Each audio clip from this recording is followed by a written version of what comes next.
Can derecelik yengisi olsa elip heydisen bolta deganlar filmni seyirip etmey.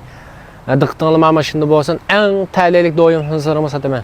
Maşinning may sarfiyati ishib ketsa 5 mo'jan, bo'lmasa 4 mo'janga bo'shanbirildi ama maşinniki may sarfiyati g'azab to'van. 2016da 4-oyniki Janxuy Essen, Qo'lxotniki Gaupisa. Maşina qizval edigan maşina. Qizval izchil bir qo'lliq asrab edigan maşina. Maşina 98% zavod sirchiqida.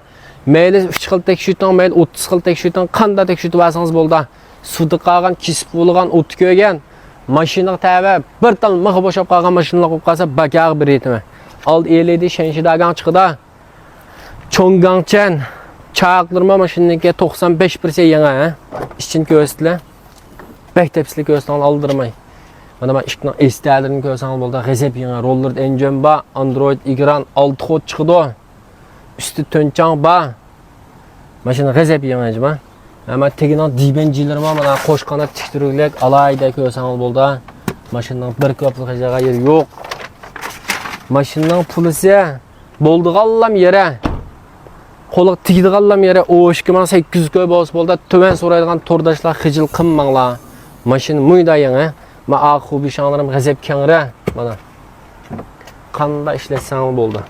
Zapas chaqi yakchi paqqan mashina emas, g'azab pakis.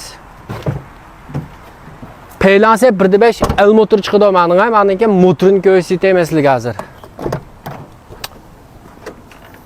Kapatını besitanlıdır. Otal duray maşinine.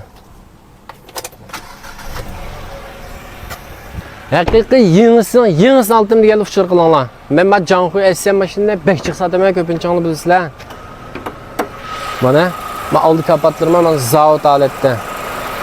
Ben maşina otaldırıqlıq, köysəng bolda turdaşlar. Ben motoruk qaylanlayam maşinlikdə. Uyey. Ben motorları hemen burada zavod aletdə. Yeninan məqiq, yenisi.